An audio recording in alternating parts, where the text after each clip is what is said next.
فراز کچھ نہیں سمجھ سکا۔ شمسا نے البتہ چونک کر پوچھا، شکرکندیاں؟ مسٹر فراز نے کہا تھا کہ مس شمسا شکرکندیاں ضرور لائیں گی۔ وہ جانتی ہے کہ مجھے شکرکندیاں پسند ہیں۔ شرط لگانے کے لیے تیار تھے موصوف، اصولاً تو ہار گئے۔ شامی، کیا بکواس ہے؟ فراز غرایا۔ او معاف کرنا فراز۔ او ابا جی آواز دے رہے ہیں۔ شمسا تیزی سے سیڑھیاں چڑھتی اتر گئی۔ کیا بکواس تھی؟ فراز نے کہا۔ لو، جانے من بس شکرکندی کی کسر تھی۔ شامی نے شمسا کی سوغات فراز کے حوالے کر دی۔ چلو یار، بھوک لگ رہی ہے، آؤ، فراز نے کہا اور شامی کو ساتھ لے کر نیچے اتر آیا۔ تھوڑی دیر کے بعد دونوں ایک دکان میں داخل ہو رہے تھے۔ واپس آئے تو کافی دیر ہو چکی تھی۔ نیچے خاموشی طاری تھی۔ فراز نے کہا، کپڑے وغیرہ درست کر لو، صبح جلدی اٹھنا ہے، شیو بھی بڑی ہوئی ہے۔ پھر وہی مرغی کی ایک ٹانگ۔ یار کیا واقعی مجھے کل گارمنٹ سٹی جانا ہے؟ ہاں بھائی ہاں، تجھے کل جانا ہے۔ اچھا، کمال ہے یار۔ بھائی واقعی کمال ہے۔ شامی جوتے اتار کر بستر میں دراز ہو گیا۔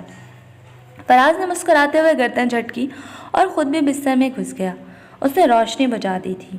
پھر اس کی آنکھوں میں غنودگی آ گئی۔ ابھی پوری طرح سو بھی نہیں پایا تھا کہ دفعتاً شامی کی سرگوشی سنائی دی۔ فراز، کیا ہے؟ خیریت؟ کیا بات ہے؟ فراز نے گھبرا کر روشنی جلا دی۔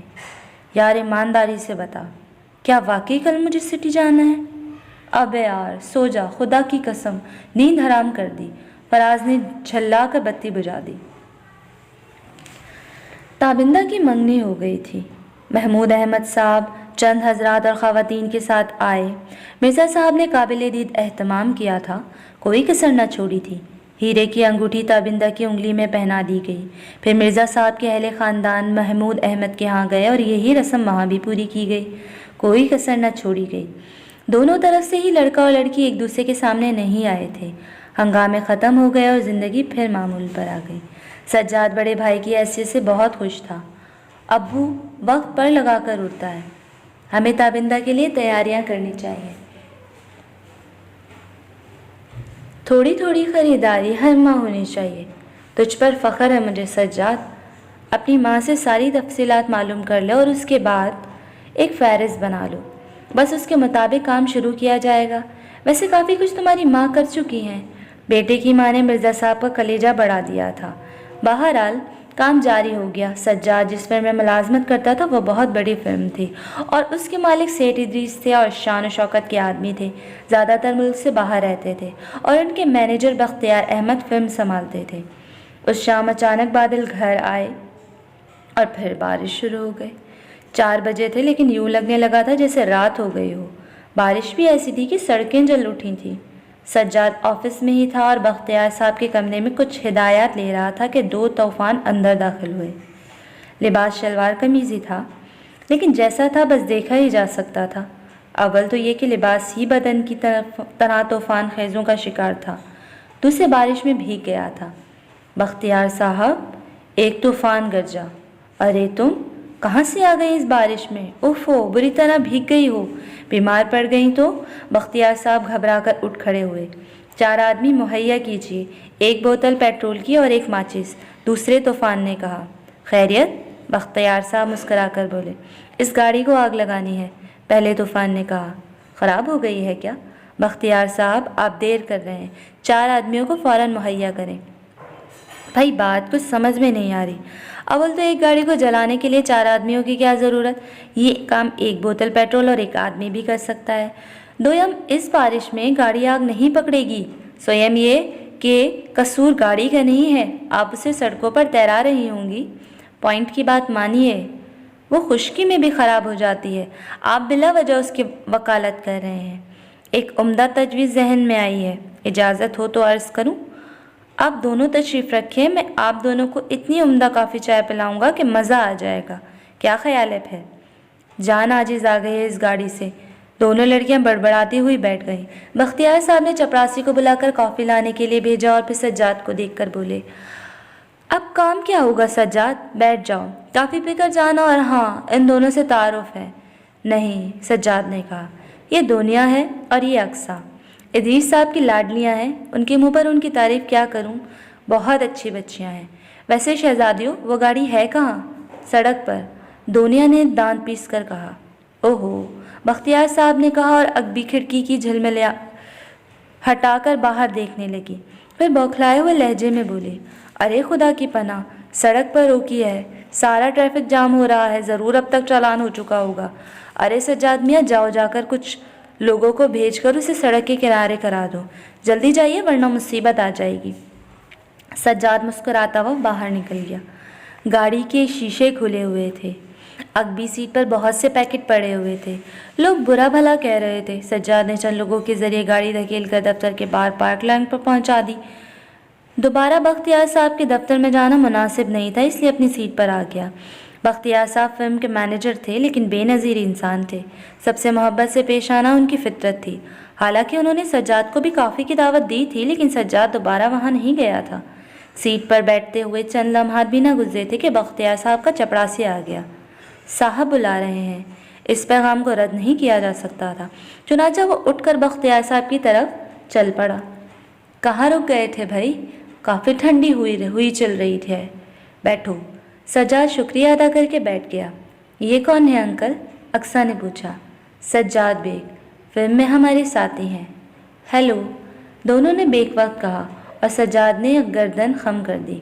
اقصیٰ نے خود کافی سجاد کے سامنے رکھی تھی۔ سجاد، تم کار ڈرائیو کر لیتے ہو؟ بختیار صاحب نے پوچھا۔ جی۔ بس ٹھیک ہے، تم میری گاڑی لے جاؤ، ان دونوں کو گھر چھوڑ کر تم اپنے گھر نکل جانا، میں اسٹاف کے ساتھ چلا جاؤں گا۔ جی، سجاد نے جواب دیا۔ کافی ختم ہو گئی تھی، دونوں نے کھڑکی سے باہر جھانک کر دیکھا۔ بارش بھی کچھ ہلکی لگ رہی ہے سجاد صاحب، میرا خیال ہے چلیں۔ ہاں نکل جاؤ۔ لو سجاد، یہ چابی لو، کل ملاقات ہوگی، اس وقت یہ کام پورا کر لیں گے۔ سجاد چابی لے کر ان دونوں کے ساتھ باہر آ گیا۔ ان کے لباس اب بھی بھیگے ہوئے تھے۔ سجاد نے بختیار صاحب کی کار کے دروازے کا لاک کھول لیا اور اس پر پچھلی سیٹ کا دروازہ بھی کھول لیا۔ چلو تم پیچھے بیٹھ جاؤ، میں سجاد صاحب کے ساتھ آگے بیٹھ جاتی ہوں، دنیا نے کہا۔ وہ کیوں؟ اقصیٰ بیٹھتی ہوئی بولی۔ اچھا نہیں لگے گا نا، سجاد صاحب اکیلے ڈرائیو کریں گے اور ہم دونوں پیچھے بیٹھی ہوں گی۔ دنیا گھوم کر دوسرے دروازے پر پہنچ گئی۔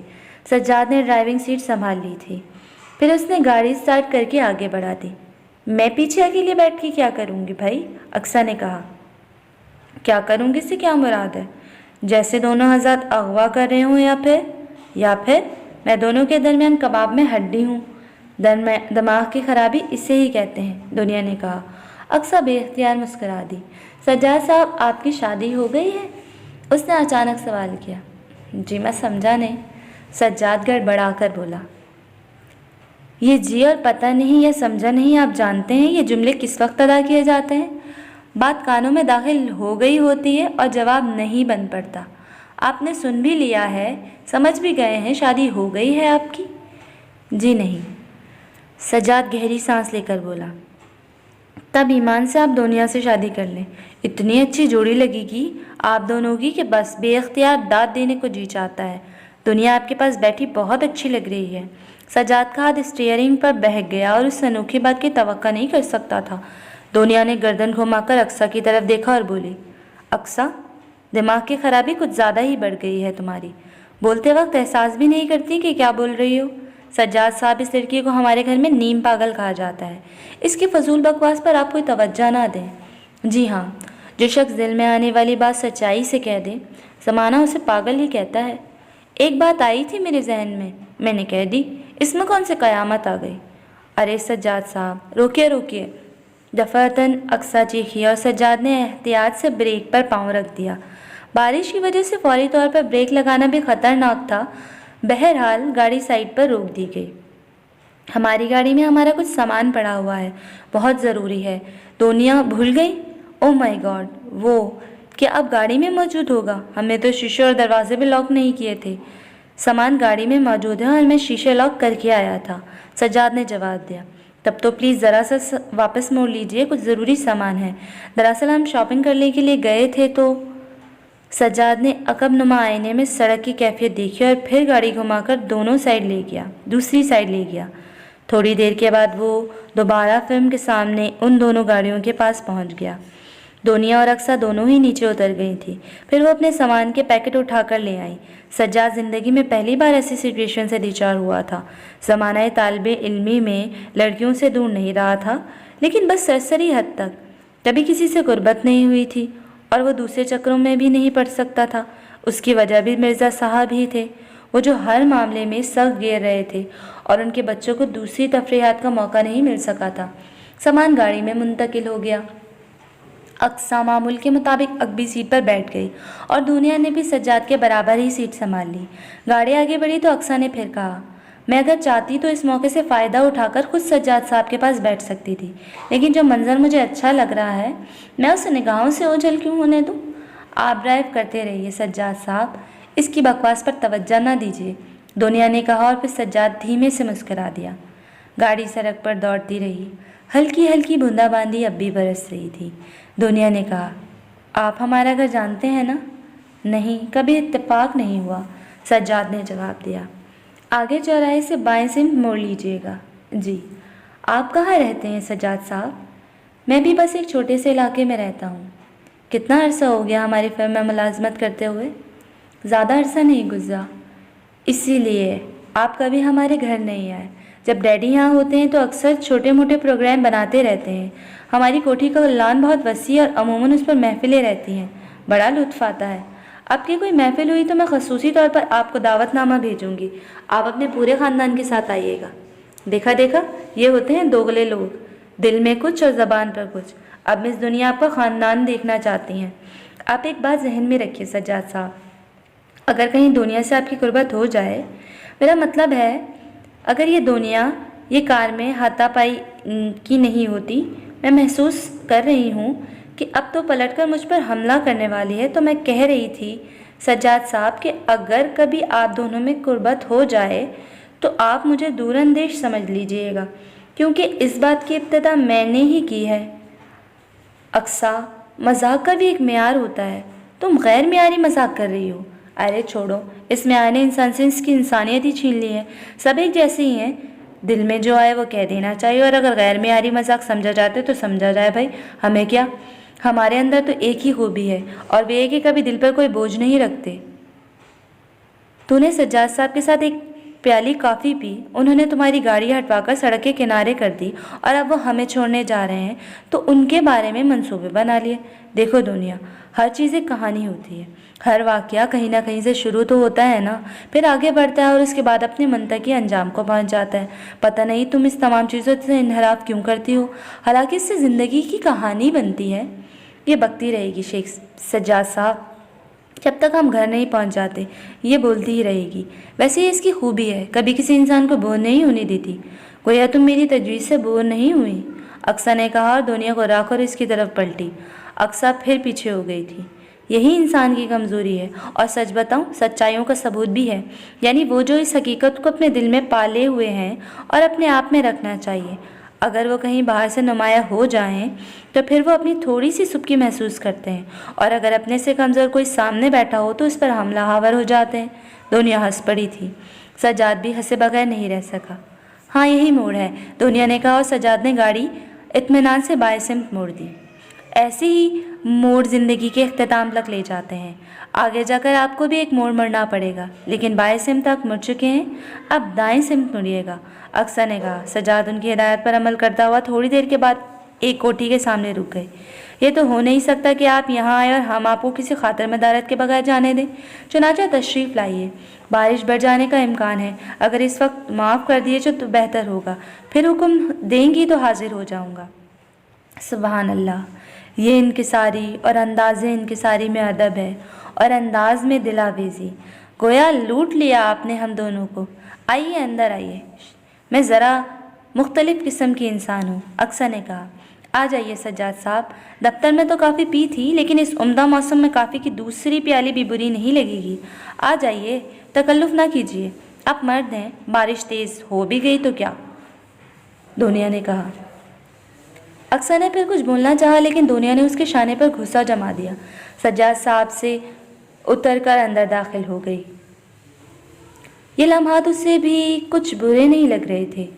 زندگی میں کچھ تبدیلی ہوئی تھی، چند لمحوں کے اندر اندر